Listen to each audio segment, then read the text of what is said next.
భారతదేశం ఇతర దేశాలపై ఆధారపడకుండా ఉండాలంటే ముడి చమురు క్రూడ్ ఆయిల్ అనేది అత్యంత కీలకమైన మరియు క్లిష్టమైన అంశం. చమురు దిగుమతులు మన ఆర్థిక వ్యవస్థకి ఒక పెద్ద సవాలుగా ఉన్నాయి. దీన్ని పరిగణలోకి తీసుకుని ముడి చమురు ప్రాధాన్యతను కూడా కలుపుకొని రూపొందించిన సమగ్ర విశ్లేషణ గురించి మాట్లాడితే, భారతదేశం ప్రపంచంలోనే 3వ అతిపెద్ద ఇంధన వినియోగదారు. మనం వస్తువుల్ని తయారు చేయడం ఒక ఎత్తు అయితే, ఆ తయారీకి మరియు రవాణాకు కావలసిన ఇంధన భద్రత మరొక ఎత్తు.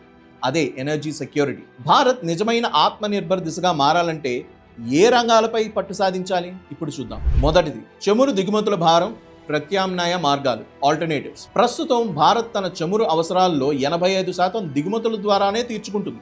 దీనివల్ల మన విదేశీ మారక ద్రవ్యం భారీగా ఖర్చు అవుతుంది. మరి మన వ్యూహం ఏంటి?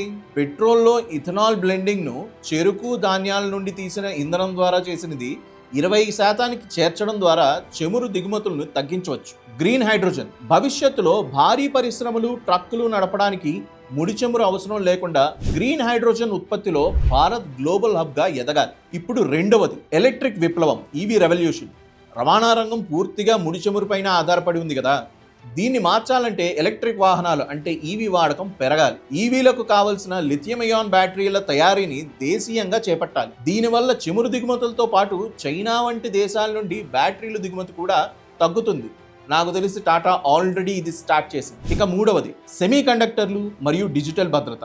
ఆధునిక ప్రపంచంలో చమురు ఎంత కీలకమో డేటా మరియు చిప్స్ అంతే ముఖ్యం. ఫోన్ల నుండి రక్షణ పరికరాల వరకు ప్రతిదానికి సెమీ కండక్టర్లు కావాలి. మరి దీన్ని ఎలా ఆపగలం? తైవాన్, అమెరికా వంటి దేశాలపై ఆధారపడకుండా సొంతంగా చిప్ ఫ్యాబ్రికేషన్ యూనిట్లను నెలకొల్పాలి. ఇక నాలుగవది, రక్షణ రంగం, డిఫెన్స్ సెల్ఫ్ రిలయన్స్. యుద్ధ విమానాలు, క్షిపణులు మరియు ఆధునిక ఆయుధాల కోసం రష్యా లేదా ఫ్రాన్స్ వంటి దేశాలపై ఆధారపడడం మన భద్రతకు పెద్ద ముప్పు కావచ్చు. కాబట్టి రక్షణ బడ్జెట్లో సింహభాగం అంటే మెజారిటీ ఆఫ్ ఇట్ స్వదేశీ సంస్థలకే కేటాయించాలి. మేక్ ఇన్ ఇండియా ఆయుధాలను ప్రోత్సహించాలి. ఇక ఆఖరిది, ఐదవది, ఆధునిక వ్యవసాయం మరియు ఆహార భద్రత. మనం ఆహార ధాన్యాలతో స్వయం సమృద్ధి సాధించినప్పటికీ వంట నూనెలు మరియు కొన్ని రకాల ఎరువుల కోసం ఇంకా విదేశాల వైపే చూస్తున్నాం. మరి దీనికి పరిష్కారం ఏమిటి? ఆయిల్ ఫామ్ సాగును పెంచడం ద్వారా వంట నూనెల దిగుమతి తగ్గించాలి. ఒక చిన్న ఆర్థిక విశ్లేషణ చేస్తే, ఒకవేళ భారత్ తన చమురు దిగుమతులను 20 నుండి 30% వరకు తగ్గించగలిగితే మిగిలిన సొమ్మును మౌలిక సదుపాయాలు అంటే ఇన్ఫ్రాస్ట్రక్చర్ కల్పనకు